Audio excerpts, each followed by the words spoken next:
I love this scene talaga. Itong scene na to yung pinakahinihintay ko sa mismong pagpapalabas itong sangre. Kasi ginagamit na nila yung mga powers nila dito, no? Oh, Mika, and we are all right, everyone. Yung owl ni Mitena is nagtatransform din into human form. Noong unang mapanood ko to, I thought AI siya. Mukha siyang AI yung quality ng video. So, kaya hirap na hirap matalo dito ni Pirena, si Mitena. And luckily, ayan o, and to the rescue naman si Danaya here. Meron na siyang 3D effects, di ba? Galing, level up si Lolo Imaw. Ay, mukhang exciting at mas napapalawak na yung mga kaharian talaga dito. Kala nyo si Pirena lang may kayang gumaya ng wangis, ha? Si Mitena din. Mga warka. Super bilis ng panahon, no? Akalain mo yon 9 years na pala yung nakalipas simula nung makita natin or mapanood natin ang Encantadia 2016 na kung saan roller coaster din talaga yung naging plot twist doon, na kung saan din nakita natin na meron palang panglimang brilyante and ang daming mga pangyayari din sa 2016 Sangres na nagpa-question mark sa atin, like yung eksena nga na nawala, di ba, si Amihan, na kung saan, di ba, sa 2005 ay hindi naman nangyari. Ang dami talagang naganap during the 2016 Sangres. But for today's video, guys, palapit na nga like what I have said, at silipin natin yung ilang mga teasers pa na inilabas ng GMA Network para sa Sangre 2025. And balita ko, totoong-totoo na talaga to na magbabalik ang 4 na Sangres ng 2016. Sina Alena, Pirena, Danaya, at syempre, ang pinakahihintay natin na si Amihan.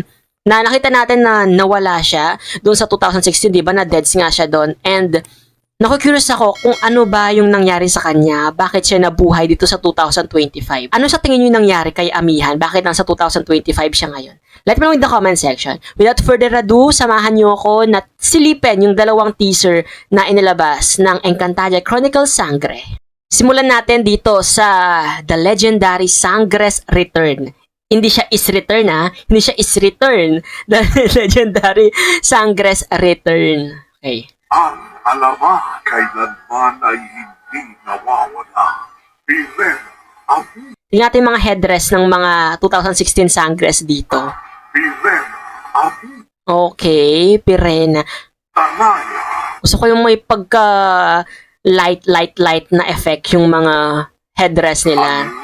Alena. Years after, Diba? Told you, 9 years after, buhay pa rin sila. I mean, yung character nila. Encantadia Chronicles, some legendary Sangres return. Noong unang mapanood ko to, I thought AI siya. Mukha siyang AI yung quality ng video. Pero kapag nakafocus na, mukhang hindi naman pala.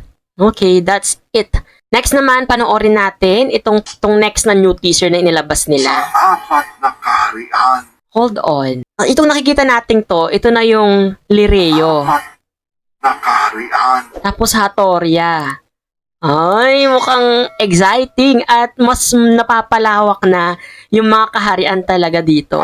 Diba? Kitang-kita mo talaga yung mga brilyante or yung mga elements na nasa kanila. Ito ay ang Adamya siguro to since may water.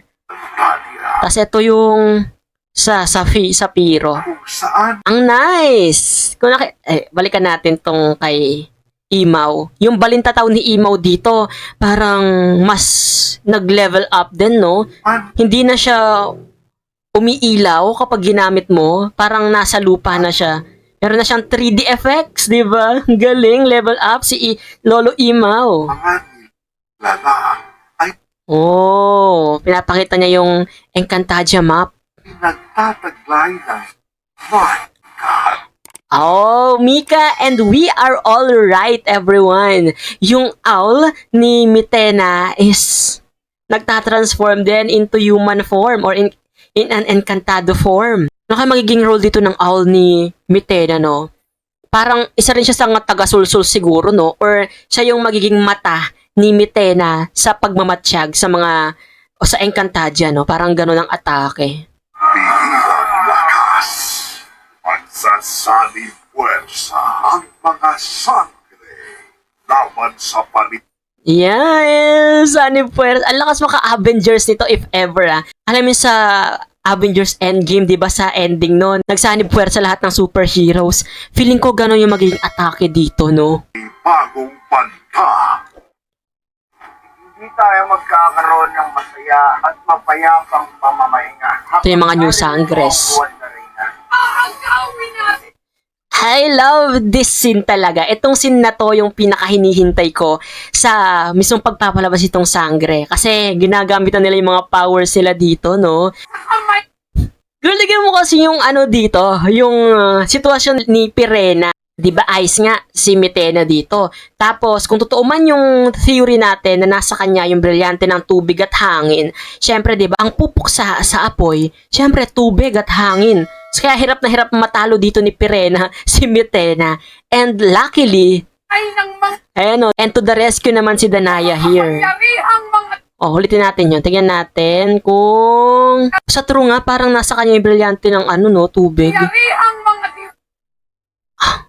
Akala nyo si Pirena lang may kayang gumaya ng wangis, Si Mitena din. Mga warka.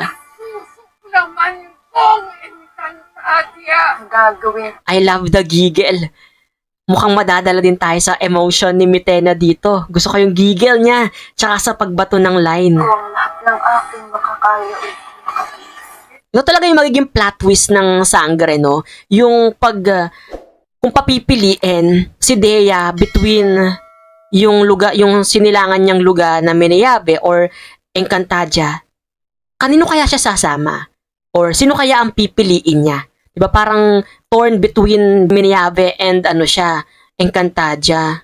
Ngayon naririto na tayo sa Mitena. Papawin na natin itong mula kay Mitena. Agto! Shubi and Adamos. Isa na sa much-awaited scene yun, for sure. Esta Secto!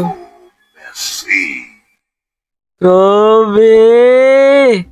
I can't wait talaga na mapanood to and gawa natin ng reaction video din yung first episode nila, and I know for sure na ibablock tayo dito ni GMA Network since copyrighted materials yung mismong episodes nila, but gawa natin ng paraan na magawa ng reaction video yon.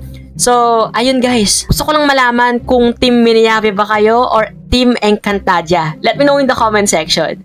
Syempre guys, maraming salamat din sa pagsama sa akin sa paggawa ng reaction video dito sa mga teasers ng GMA Network para sa Sangre 2025. And kung hindi ka pa rin nakasubscribe sa channel ko guys, don't forget to hit that subscribe button and that notification bell para lagi kang updated sa mga videos na i-upload ko pa.